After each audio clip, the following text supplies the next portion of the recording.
The three things that I want to leave with you, just these three. I could do 10, I could do a whole life class. But just these three things will carry you if you let them. First and foremost, knowing who you are. Knowing who you are. Being able to answer this question, who am I? And what do I want? Who am I really? My answer is I am God's child. I am that which is born of all that is. I am, as Pierre de Chardin said, a spiritual being having a human experience.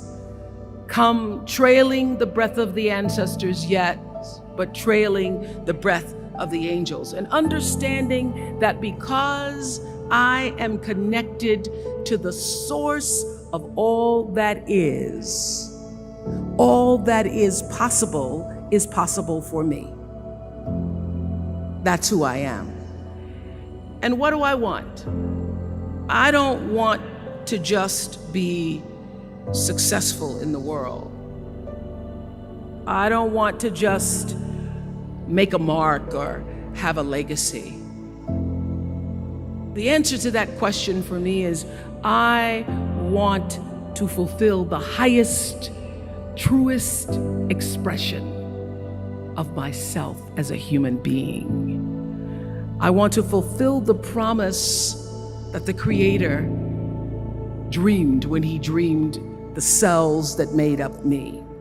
What do I want? You must have some kind of vision for your life. Even if you don't know the plan, you have to have a direction in which you choose to go. What I've learned is that's a great metaphor for life. You want to be in the driver's seat of your own life, because if you're not, life will drive you. So, knowing who you really are in this space and time that we embody. That's number one. What do you want? Who are you? Number two, you must find a way to serve. Martin Luther King said that not everybody can be famous, but everybody can be great, because greatness is determined by service. Now, we live in a world where everybody wants to be famous and where we admire people for just being famous. We think being known brings us value. The truth is, all of that will fade in time. In 3 years, you won't be able to name the housewives of Atlanta. The real truth is that service and significance, service and the significance that you bring to your service is that which is lasting. So to be able to, whatever your occupation or job or talent or gift is, our honorees today getting doctorate degrees, to apparently opposite fields, HIV and AIDS and the spoken word. But what they have in common is service.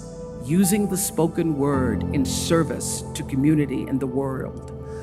Using your knowledge and information about HIV and AIDS and medicine in service to the world. And if you look at all the most successful people in the world, whether they know it or not, they have that paradigm of service. Everybody's talking about Mark Zuckerberg and the IPO. Service. Jay-Z rapping. Service through the word, to people, through song. For many years, I was really just happy to be on TV, and people would stop and say, "Oh, you on TV?" "Yeah, I'm on TV. I like being on TV. It's a nice job."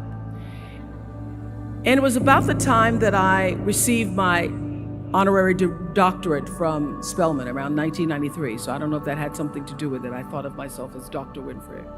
That I went back and I took a long look at what it was I was doing on TV and made a decision that I was no longer going to just be on TV, but I was going to use TV as a platform, as a force for good, and not be used by TV.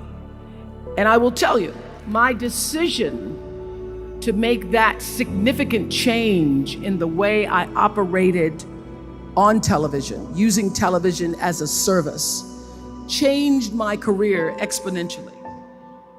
Service through medicine, service through art, using whatever it is you produce, your product, as a way of giving back to the world. When you shift the paradigm of whatever it is you choose to do to service, and you bring significance to that, success will, I promise you, follow you. Service and significance equals success. That's number 2. Number 3, it's so simple, but so hard to do. Always do the right thing. Be excellent. People notice. Think of how you notice. You go to Taco Bell, somebody gives you an extra napkin and some sauce. You notice. You want to go back to that person, because even at Taco Bell, excellence shows itself. Be excellent. Let excellence be your brand. Everybody talks about building a brand. I never even knew what that was. When people say, you're a brand, I would say, no, I'm just Oprah.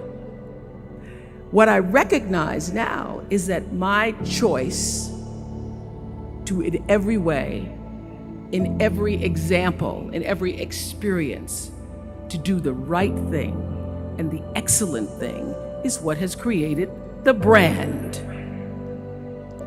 And what I know is that when you are excellent, you become unforgettable. People remember you. You stand out. Regardless of what it is, you become an unforgettable woman. And that is what we all want. We want to be unforgettable and not forgettable. So doing the right thing, even when nobody knows you're doing the right thing, will always bring the right thing to you. I promise you that. Why? Because the third law of motion is always at work. For every action, there's an equal and opposite reaction. That is so true in all of our lives. You just have to do the right thing, and the right thing will follow you even when people don't support it. I remember many times on my show. There are many shows y'all never saw. And the reason you didn't see them is because I got the last vote.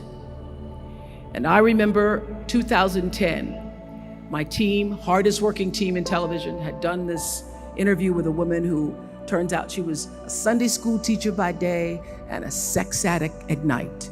And they were like, you won't believe it. We got her going out. We got her with the men, and we get to show her, and she was willing to show us everything. I sat down with a woman for an interview that was taped. And during the process of the interview, I said, why are you doing this? And she said, oh, I want to help people. I want to tell my story and I want to help people. I said, do you have children? She says, yes, I have a 10-year-old son. I knew right then, this is never going to see the light of day. So we got off the air and I said to the lady, we are not going to air that show. And she said, why? My producer said, why? She knew she was being filmed. She knew what she was saying. She knows what you... I said, because her son will never get over it. Her son will never get over it. And it's not worth a rating point to me. Not worth a rating point to me to know that there's a 10-year-old boy who's destroyed because his mother went on the Oprah Winfrey Show and told all her business. You do the right thing even when other people think it may not be. And oftentimes, when you make a decision to do the right thing, immediately you're faced with doubt. Was that the right thing? Was that the right decision? I don't know, was that the right thing? You always know it's the right thing, when in the end, there is peace.